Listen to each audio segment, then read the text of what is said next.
Hi, everyone. My name is Mike Spear, and I am a aspiring comic book writer. I guess maybe you could say I am a comic book writer now because I have written and published my own comic book, and I'm here to talk about exactly how I did it and all the steps that came along with it, how it went from just an idea up in my head to actually a physical comic book printed on pages and selling online. So, to start out, I've been a comic book fan for a really, really, really long time since I was a young kid. Thinking about writing and creating a comic book was never an idea that I thought I could do for real. I created comics when I was a kid. I drew comic books as a kid, but I never thought it'd be something I would actually do. However, since probably around 2015, even earlier than that, I wanna say, but using the Championship Wrestling League comic, the comic I actually published, using that as an idea, um, or as a basis, because that's the book I'm gonna be talking about. I started creating that comic book and creating ideas for it back in 2015. I created the roster, I just plotted out ideas. I did that a lot in my phone. That's something I would do a lot of. Let's see if I don't know if I still have any, or actually I think I do. You can see this is kind of the second, which you won't be able to see, but I what I do is I use the notes app in my phone and I plot out comic books. And so when I don't get a chance to actually write, I will outline or jot down ideas or anything like that because I'm constantly thinking of ideas even when I'm not writing. Now, anybody who does write knows that the hardest part of writing is actually writing. So let me get back to the introduction quick about what I'm going to talk about here. So this will hopefully be one part. I It's going to probably be long-winded and probably broken down into a bunch of parts, which I'll do. I'm going to throw in share my screen with some certain little things that I'll do. And hopefully it helps. I'm going to go through all the different things that I went through, the tools that I used, how I was able to make it happen. Yeah, and that'll be it. I'm sure there'll be a lot of flubs and things along the way because that's just how it goes. But yeah, hopefully you enjoy it and hopefully you learn because this is the kind of video. While there's so many tools out there, like the Top Cow publishing, they do Top Cow Comics does their talent hunt every year, every other year. That's a way to try to break in as a writer or an artist. Now for tools, if you are going to be self-publishing, Marvel creator Jim Zub on his website, and you can follow him on Twitter and Instagram at Jim Zub. He provides a lot of tools on his website on understanding the mechanics of comics and how the pay works, and tips on getting a writer, an artist, and everything like that. So again, everything from my standpoint is from actually a writer standpoint and what I could do because I can't draw, so I had to hire a writer. And this is the kind of video that I hoped I would get more out there, where sometimes it needed to be specific and I needed to just be spoken to like a child, have it explained to me. So that's the way I understand it. So that's the way I'm going to try to explain it here. So obviously, the first thing that you have to do if you're a writer is to actually write. You need to take your idea and get it down on paper because everybody can have an idea, but actually getting it to paper is the key tool to getting it made. And that's the start. So, what I used to actually script out my comic, another thing too is you can find scripts online, comic book scripts. You can use those as ideas. There's all kinds of different scripts out there for different types of comics, and there's really no set format to scripting. Um, if there's somebody you've already talked to work out working on your comic, then you can work together for a script idea that works for them. For me, I just wrote mine out similar to a movie script. So I use a program called Final Draft, and it's actually a screenwriting software. I believe Brian Michael Bendis uses it. A lot of writers will just use Word. Like I know Matt Hawkins from Top Cow Comics, he just uses Word, which is convenient, which is easy. You can do it that way. I just like the formatting; it simplifies it and breaks it down a little bit. Um, so this is actually the script for Championship Wrestling League number 1. And where is it? So this is the script for Championship Wrestling League number 1, and you can see how I have it broken down here, page 1, and then I would add the panels and then actually come back and put in how many panels that there were per each page. Panel 1, I would break down, here's what's going on, and then break down the dialogue. You can see even down at the bottom, of the final draft, it breaks down exactly what you're looking at. So here, the first paragraph is the scene heading. The panel breakdown is the action. Obviously, the character speaking, and then this is the dialogue. And I would break that down page by page, separating my pages this way to make it a little easier. So every new page or new panel description started on a brand new page to make it easier to read for, at the time, whomever was going to be the one that uh, that reviewed it in order to draw it. So I broke it down this way. My first comic, so Championship Wrestling League, is actually 22 pages. And so, like, what I did is, like I said, I outlined it, just put 1 through 22 on my notes app, and I just quickly outlined what happened on every page, and then took that and broke it down even more into the script here. And again, you could see here with the action, I didn't put the sound effects in the script. I thought about doing that, but that was an afterthought, but I was gonna be lettering it myself, so I figured I would do that on my own, and I'll get to that later. So, yeah, I just wrote down the entire thing. It definitely took some time. So, like I said, I started this project in 2015, and it took me a long time as it not being something I actually thought could come to fruition. It took me a while to actually hammer down on getting it made. Once I started to really push for it and make it happen, I I really kicked it into high gear, and probably within about 2 years, I was able to get the comic made. One thing to keep in mind, so now again, as a aspiring comic book writer, I eventually had the breakdown to realize that no one is going to hire me as a writer if I do not have anything actually written. No one's going to take a chance on me. No one is likely going to read my script. They are going to look at my actual completed comic book just like any other fan would and see that as something that they would enjoy and something that they could utilize. But just a script or a few pages is not something that is gonna get you in the door. So if you wanna finally have a breakdown like I did and create your comic book all on your own, this is what you'll have to do. Again, I put in notes when I needed to, and I just scripted out the entire thing. Like I said, all 22 pages I wrote out myself, and then I probably sat on the script for a little bit. Um, so again, now as far as I'm not gonna go into things like plot and detail and character arcs. I didn't do anything like that, or I'm not going to do anything like that because there's plenty of other videos on how to do that. Plenty of other videos on actually how to write a compelling story. That's not what I'm doing here.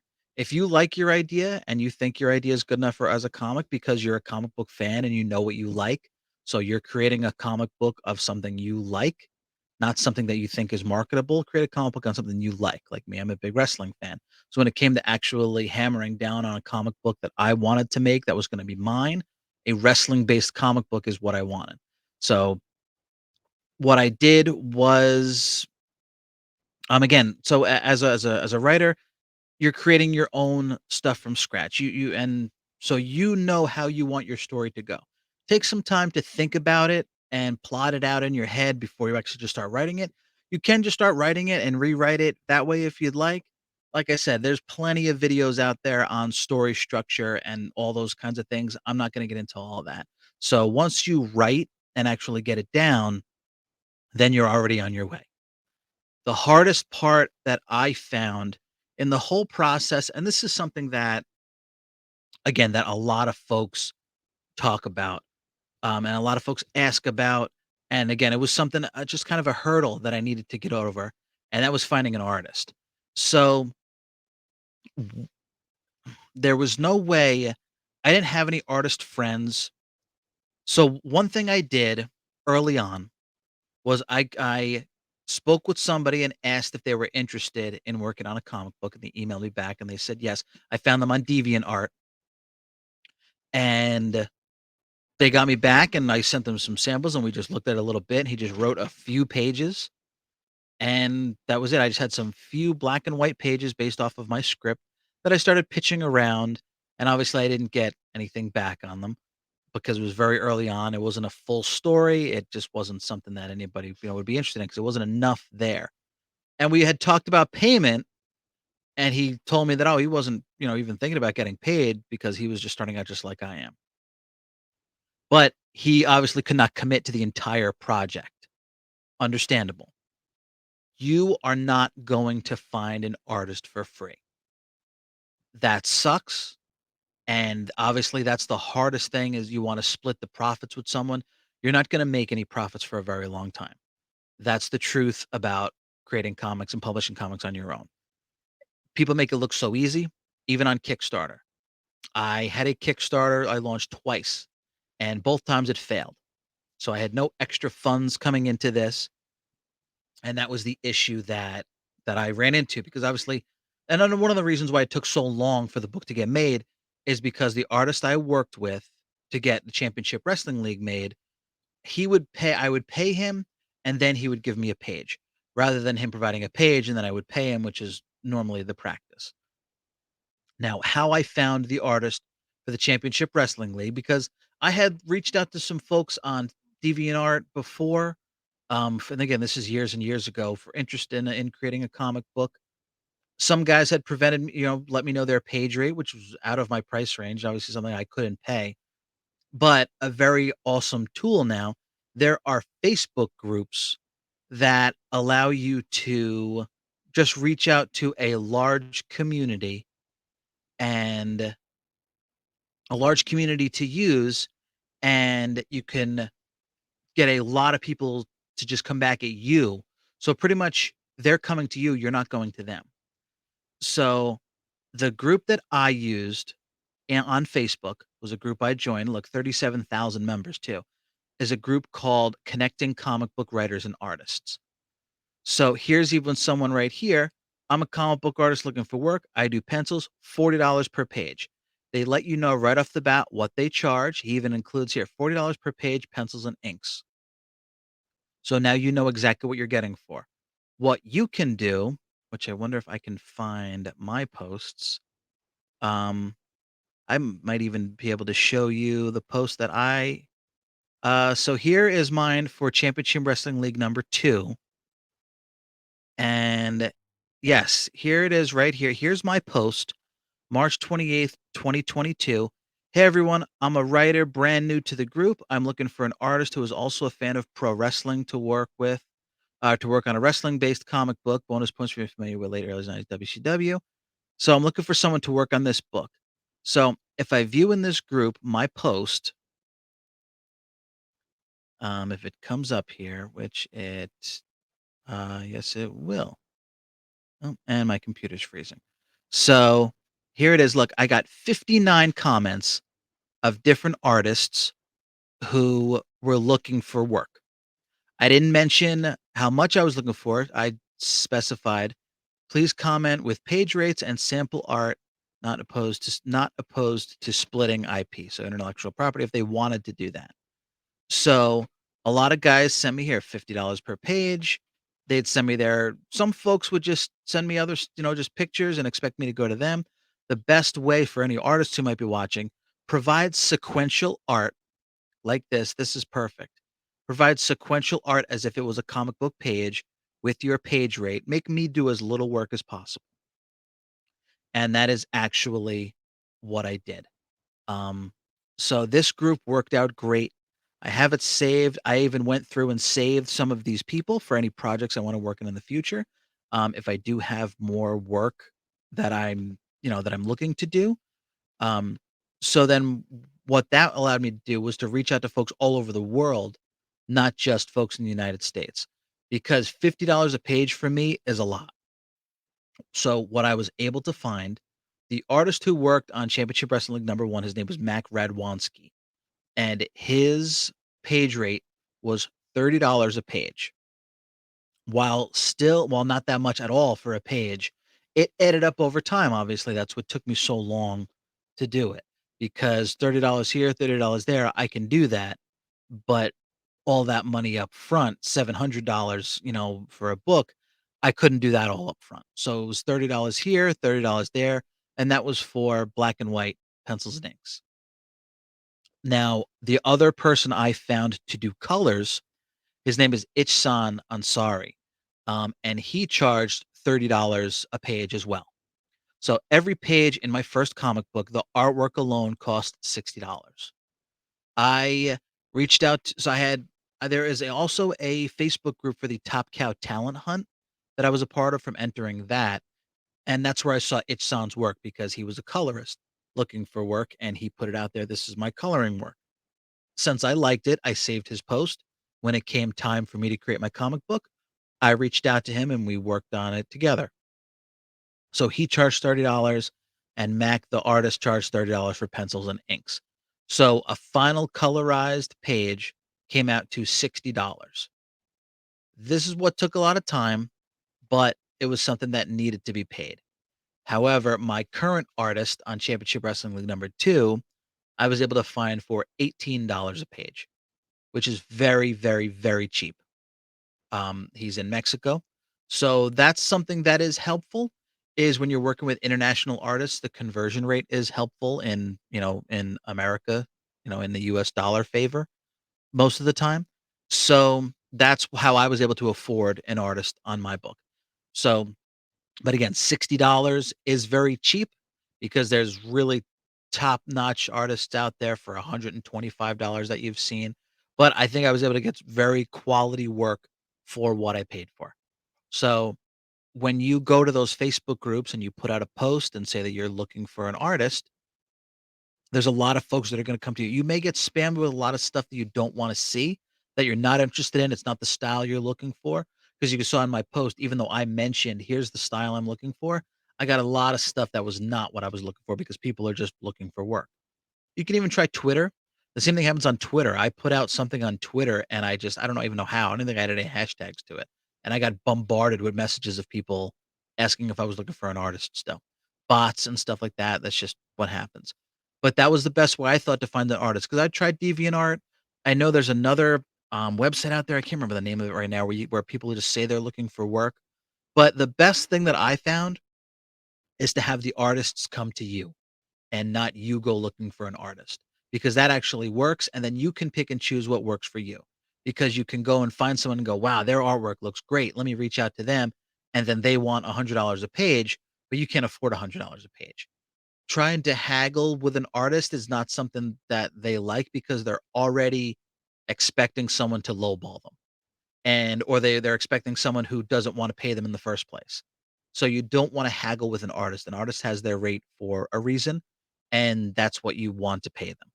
So if you go to one of these Facebook groups like I did and put out there that you're looking for an artist and here's what you're looking for, you can even put your dollar range and say, "Hey, I'm looking for someone around $30 a page."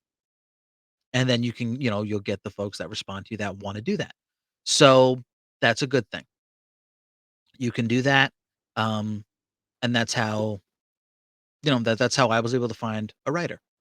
So now I'm gonna start with the next section here. The next session, so once I got my pages back and we did some feedback back and forth, so here's a tip that I learned from Jim Zub, speaking to him at New York Comic Con this year. So here's a little tip for writers when you're talking to your artists, because nothing is better than getting the first time I got comic book art back, it's so cool to see your writing that someone actually put into artwork. Now, if try not to be a stickler, remember it's a collaborative process. Even though you're paying them to do the work for you, it's still a collaboration. So give the artist some freedom. However, if the artist does something that you don't like, make sure when you can let them know, because I was very touchy about letting an artist know that I didn't like what they were doing because they'd already put in the work to draw it. I didn't want to, dampen their creative freedom, or even just their creativity in general on the book. But if you can explain to them why you need it done a certain way, so why to the story it's important that the page looks like this, then it's an understanding on their part, and then they can go and redo it the way that you would like them to do. So that's the best way because that has come up obviously is a page like, "Oh, no, it needs to look a little bit different here, and here's why." And that's part of the collaboration on it. Now, after I got the pages back, So now I have a page and it's in a PDF format, not a PDF, it's in a JPEG format. Now I needed to letter that page. To save money, because again, I don't have a lot of money and I obviously want to make the most amount of money possible. I've already spent money on artists. I try not to spend another I try not to spend more money on lettering. So I lettered myself. Since this is my first comic book, and I've read a lot of comic books. You can use a comic book as a comparison. Take a Marvel comic book and look at it and say, okay, here's how the word balloons line up. Here's how big they are, and it helps you learn what looks good in a comic book rather than you'll know by reading comic books how a comic book should look. So I used a program that actually came with my Mac, a program called Comic Life. Now, I mean, it's not ideal for making professional based comic books. However, it does work for me when it comes time to letter a book. So let me share that.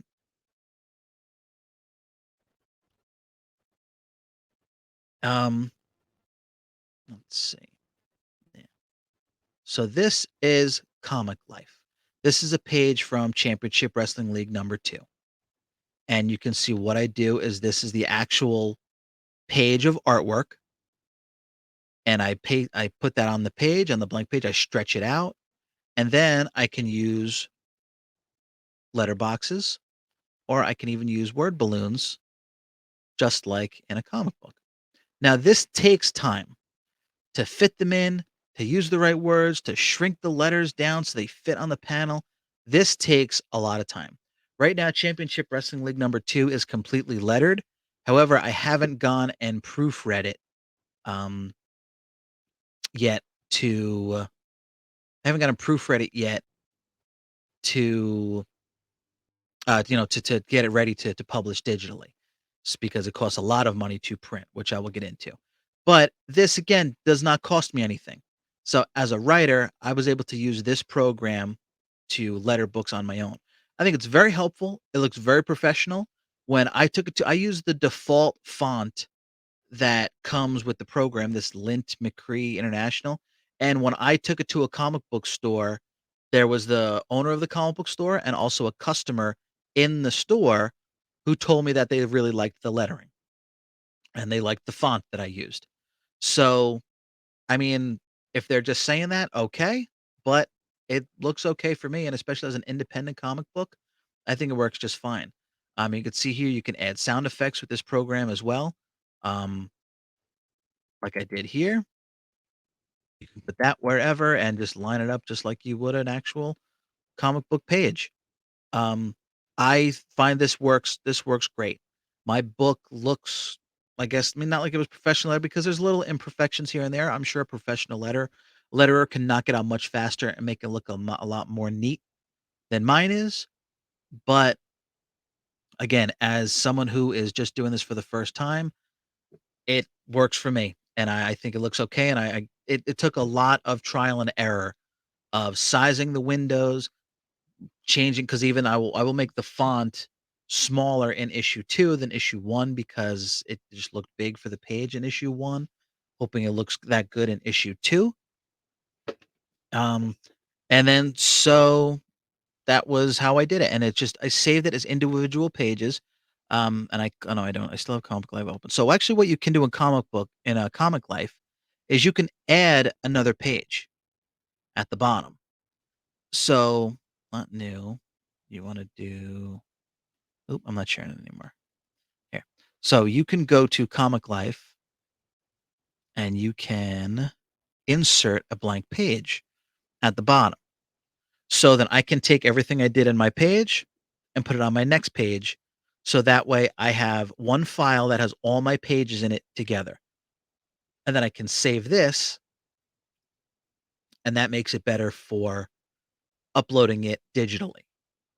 So, like, for example, if I used the next page, this is 21. So let's say so I wanna start with the newest page, but I'm just doing it for purposes in this case. So right here, if I did a control A for all of this for my other page and then put it here,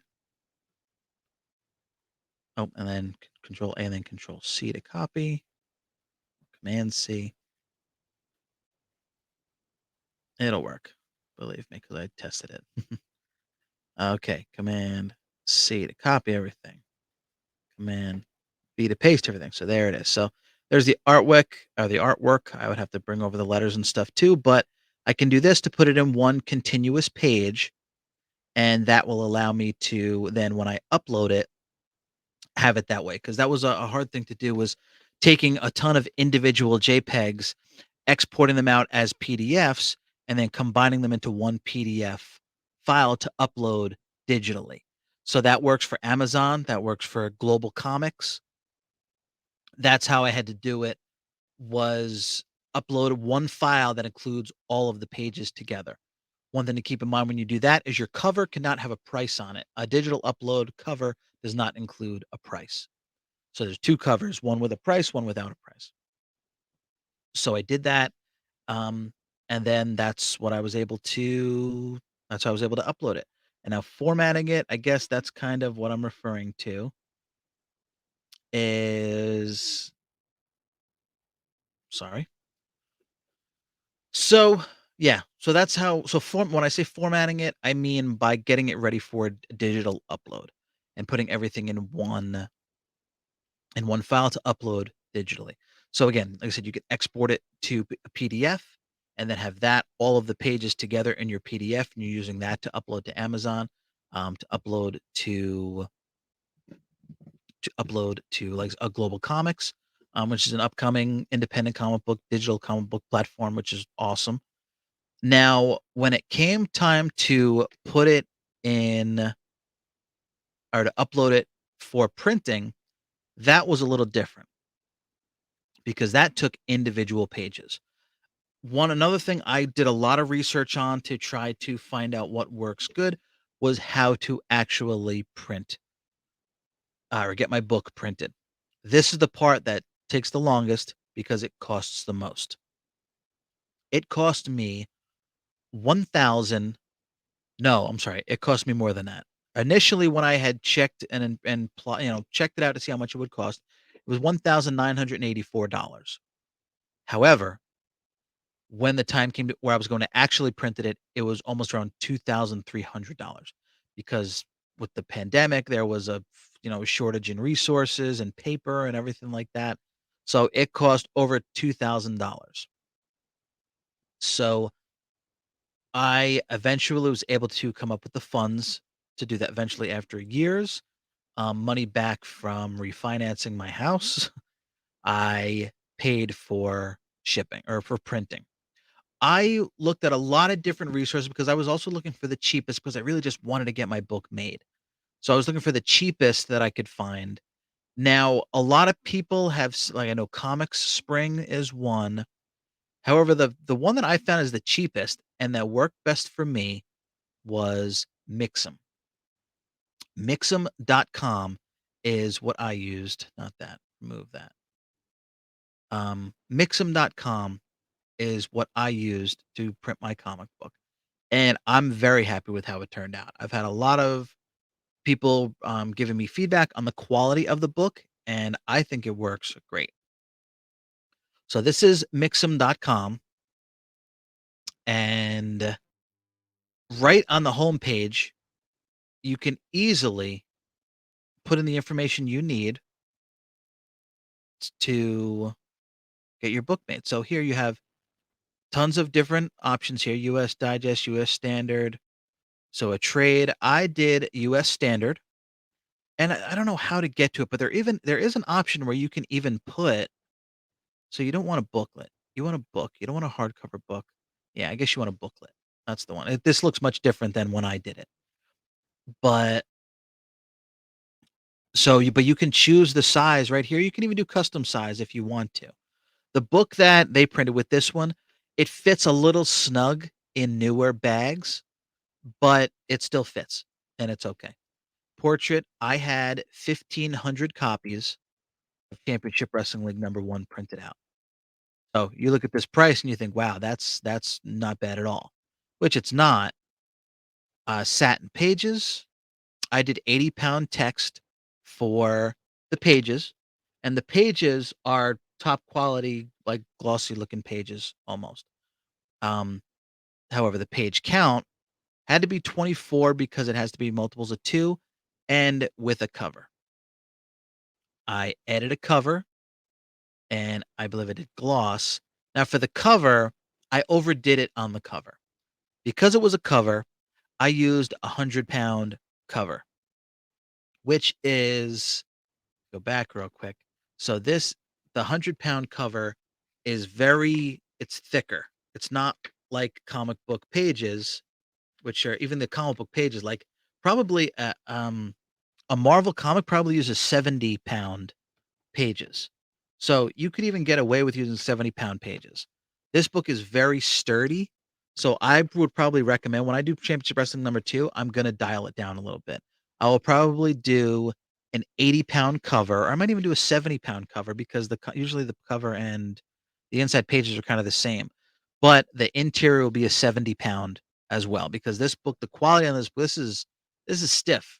This book, the cover is really durable, which is good, but it costs a lot more money and kind of unnecessary. However, also what I did is I put a 2.99 price tag on my book when it probably should be 3.99 because of the amount of pages and also the quality of the book. So, like I mentioned, this was very easy to break down. I did a lot of research to make sure what was I doing? Was I choosing the right thing as far as satin and gloss and this and that? Satin is a standard page, glossy is a glossy page, almost like if you want to compare it to early when Spawn first came out in the 90s. You can look at like Spawn number 1 and the quality of the paper on it, that was a glossy paper. So that made the book look very cool and stand out, which is what I wanted to do.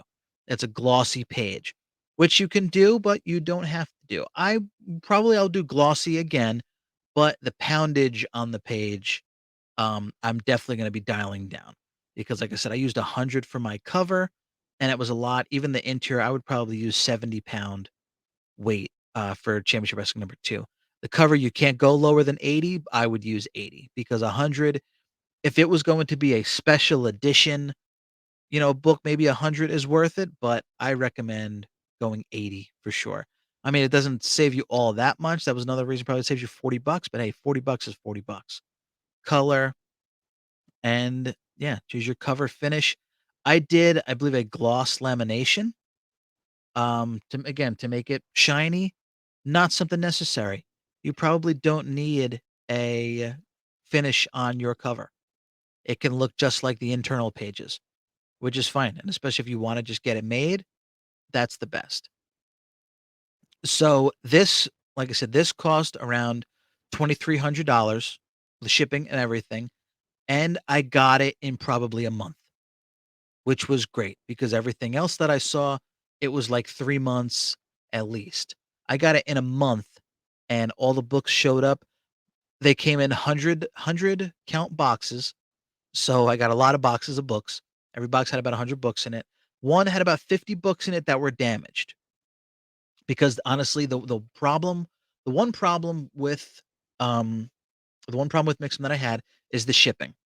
They really just kind of pile the books in there, that's it. The more books you have in there, it's good because they're snugger and they're, less to get damaged in the corners. However, I found that at least probably about 50 books where the corners were really damaged because there was one box, they were all just thrown in there. I let them know that, and probably within another week or two's time, they replaced all those books. I sent them pictures of the damaged books.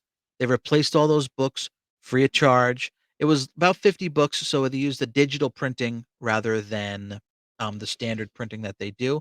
But they replaced them, no problem. I saw somebody just recently, I believe in that comic books group, where they badmouth Mixam. They said, "I hate Mixam. Don't use it. Use Comic Spring." And myself and someone else were like, "Why?" I didn't have a problem with them, and I didn't. I will use Mixam again. I think they were great. They were on the cheaper side, as expensive as that is. They were cheaper than most. It worked for me, and I'm very happy with how my books turned out. One thing that did come up that I went back and forth with them a lot on was not using true black colors. I redid all of my letters using true black. What that means is you go to, like, the color breakdown and scale everything down so it's just 0, 0, 0, 0, and it's all black. I had to do some Google videos on that to find out, and my nose is itchy. Let me see if I can tell you what I'm talking about. Um, let's see, what is yeah, so here,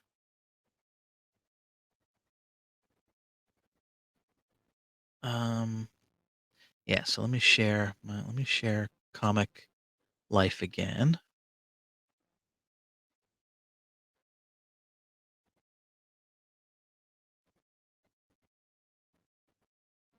So, zooming in here. So, I couldn't tell the difference. Probably what they were referring to was the artwork itself. However, so if I check the color on this, you can show the colors, which is here. And then, yeah, so this is the CMYK slider. I have all the letters down to 0 down here, and then you just want black. Sometimes they'll be all over the place, which it equals up to a black. The problem with Mixam is that they wanted it to be true black, like you see when I touch here, that's what it looks like to be black, but that's not true black. I didn't know what they were talking about, so I did a lot of Googling and searching to find out what true black was. Now, what that is, I mean, I did it to all of my letters and or the all my yeah, all my letters for the whole book, and they told me that it was still a problem. So it was probably based on the artwork. Wasn't having the artist do because it was digital artwork, right? Wasn't having the artist redo all the artwork in a different true black color. The problem that you have with not using true black is they worried about ghosting. Ghosting being because if you're using different colors, you're printing multiple colors on top of each other to get black. If their book moves an inch, you get ghosting, which you may have seen in comic books because it does happen, where there's a little shadow on the letters, and they wanted to avoid that. But eventually, I got to the point where I said, "Let's just do it," because we were going back and forth. I didn't know what else to change. They were like, "It may happen, it may not happen at all." So I was willing to take that chance. I've yet to find a book that it happened on. So, not something that I really had to worry about, but there's something that came up, something maybe to keep in mind. So, after a couple of months, I got my book printed and it was here in my hands, and I could not believe that I had my own comic book in my hands that I had made.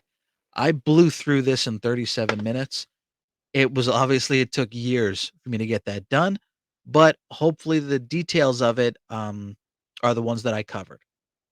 I'm not done yet, but the again, the writing is the hardest part because that's what creates the book. The writing to artist part is the hardest part and was the hardest part for me because I had written a script. I still have a bunch of scripts that I had written that I'm sitting on forever, and I haven't gotten them done yet, or I haven't worked on getting them created yet because I don't have the money to pay an artist, and that's the problem.